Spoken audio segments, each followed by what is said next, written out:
Welcome everyone, Costin here with my Norse minor god tier list for Age of Mythology Retold, based on the current meta, the lessons we have learned from it, and the current state of balancing in the game. Obviously subject to change as people get more familiar with the meta, as people get more used to how things are being handled at the moment. So what you're seeing so far is all the other civilizations. Now let's talk about the Norse. Starting with Forseti. I think Forseti is D tier. Yes, he does have some nice upgrades for Heresiers and Berserkers, undeniably so. Those are useful. On the flip side, while Healing Spring is certainly a useful god power, and it would be exceptionally useful if games and multiplayer lasted longer than they currently are, as it currently stands, I can't really say that Forseti is worth it. He just doesn't give you the same kind of power boost that other gods do provide in the game. Other Norse gods. So I think D tier, maybe C at most, from my personal perspective. Trolls are good units, but they're squishy. And they're slow as well. So they're easy to take down. They can do a lot of damage if you end up having larger fights, but consider the resource situation that the Norse have to deal with early on in the game and where they want to spend those resources. Trolls are just not really a useful unit to recruit right now in 1v1 games. So D tier, not completely horrible, not Leto level, but still not necessarily all that great either. Then you have Heimdall, easy S tier. Heimdall has a significant offensive benefit.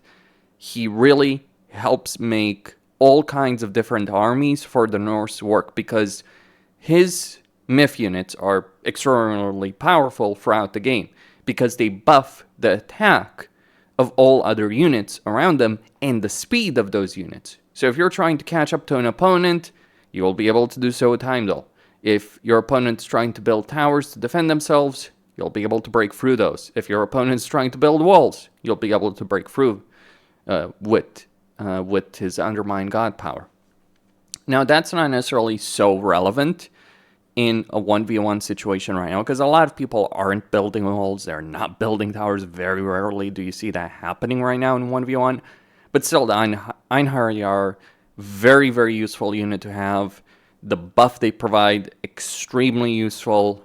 Just exceptionally good god to have. Then we have Ullr. I think like Ullr is probably either B or A. I think I'm going to go with B tier. The reason I'm going to go with B tier, yes, he does give you a health fort early on, but the defensive benefit of that health fort is not necessarily so substantial. He does provide you the ability of getting rams in tier 2, which is not insubstantial, but the thing is, if you're playing as Freyr, your game plan is going to be, by necessity, slower than in other cases.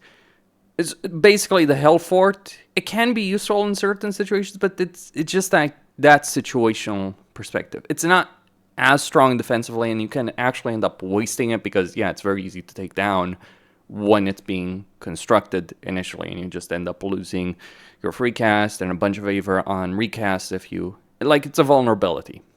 It can provide benefits. Draugr, pretty good unit against human soldiers, undeniably so, but not so great against heroes.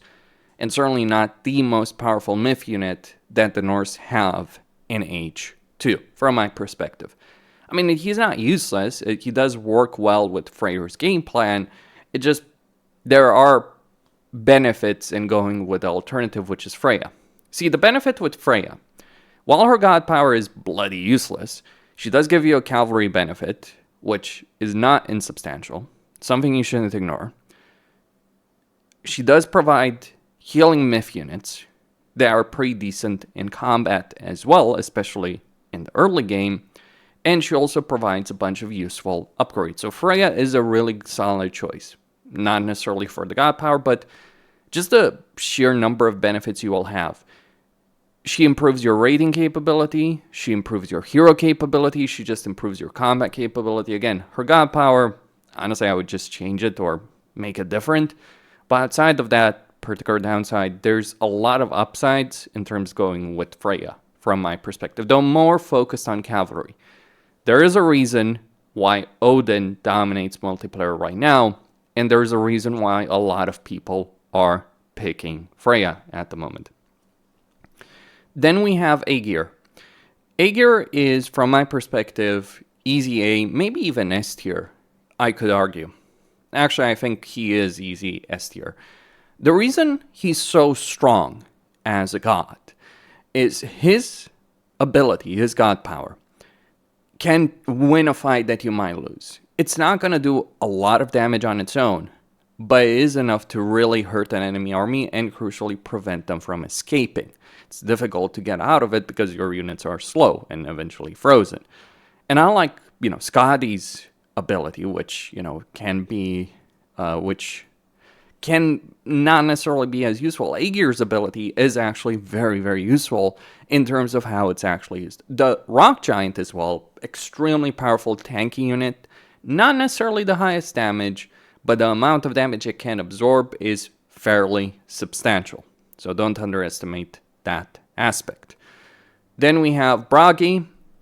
Bragi is an A tier. Like the Balboar, not really the best unit, but his combat support ability, pretty useful.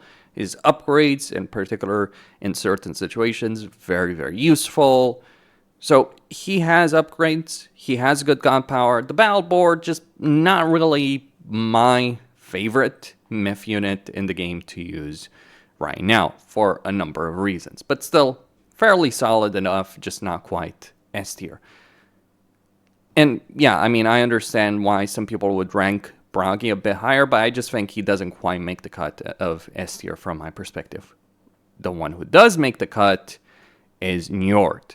The reason Njörd makes the cut of S tier is he can flat out win you the game the moment you get to Heroic Age. This is not a joke. You gotta consider this. With Njörd, you have such a significant combat benefit. Those walking trees, which I think should be nerfed to some extent. The mountain giants. Those are very substantial benefits on their own. And then there's the Jarl benefit as well, because Jarls that Norse get in H3 are really solid units. So imagine you're raiding around with cavalry in H2, and then you transition to Jarls. Well, Jarls can deal with most other things. They're not so great against myth units, even when Njörds upgrade, though Njörd does make them better against myth units. Then we get into the discussion of Skadi. Honestly, Frost Giants, not particularly great. The farming benefit, not particularly great. The spell that can freeze an entire opponent's army, I think it can be useful in certain situations, but limited use. Unlike, say, Forseti, though, and Fa, especially Fa, and Leto, at least there is an actual significant usage from the god power. The problem with Healing Spring is because of the way games are played right now, you may not actually take full advantage of it, whereas you can take full advantage of Skadi's benefit. Again, Frost Giants, not really the best unit. The upgrades make more sense for team games. I'd say Skadi is far more useful in team games than she is in 1v1 games. Then we have Vidar, easy S tier. Like Fafnirs are really, really strong myth units. So the downside, of course, is you could potentially be giving your opponent free gold when you lose them. So just keep that aspect in mind. But then the Infernal God Power, or the Infernal Wolf, the Fenrir Wolf, or Fenrir himself, crazy powerful. Can win you the game on its own when you use it. The myth unit he has, really strong. The upgrades he has, really solid as well. Tier, I think, is D tier. And honestly, I think I'm being generous with this. He does have some decent upgrades, but the problem is his myth unit, not especially great. Fibblewinter, in 1v1, and team games, different situation, but in 1v1 games, can be useful sometimes to raid your opponent's line, but the wolves just aren't strong enough. If your opponent is widespread, if he's not being careful, then yeah, Fibblewinter can be devastating, but it's not going to do damage. It's not going to win you the game on its own in the vast majority of cases. And so, like, from the perspective of Age 4 gods, what is important to note is the question, which god is going to give you a game-ending ability, potentially? Vidar does that. Tyr does not. Then we have Hel. So I think if games were lasting longer, Hel would be an easy S tier. Like, her myth unit capability, her better myth units, very, very strong. But I think she's just A tier. Nidhogg can sometimes be extremely powerful. Other times it can be useless. It depends on if your opponent has built in preparation for it. To be certain, you do have the best fire giants in the game. You have the best giants in the game if you go with Hel, and if you can get Njörd as well. So you can get mountain giants with Jotuns, with Hel's upgrade. That is ridiculously strong.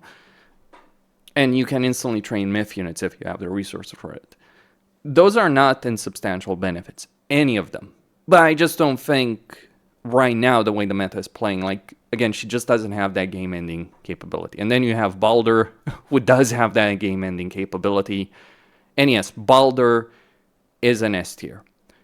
The reason he's an S tier is Ragnarok may not have may not destroy the entire enemy base, but Ragnarok, even though it hurts your economy, if you time it correctly, if you have enough upgrades, if you've got the edge against an opponent, it can win you the game. Or it can save a game that you're about to lose. It can save that game and turn it in your favor, though you're sacrificing your entire economy for that. So just keep that downside in mind.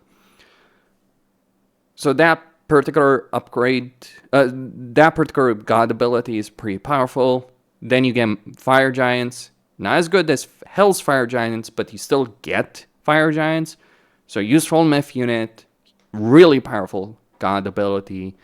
The upgrades may not necessarily be the very best in the world in some ways, though. If you've built up a lot of raiding cavalry, maybe they can be.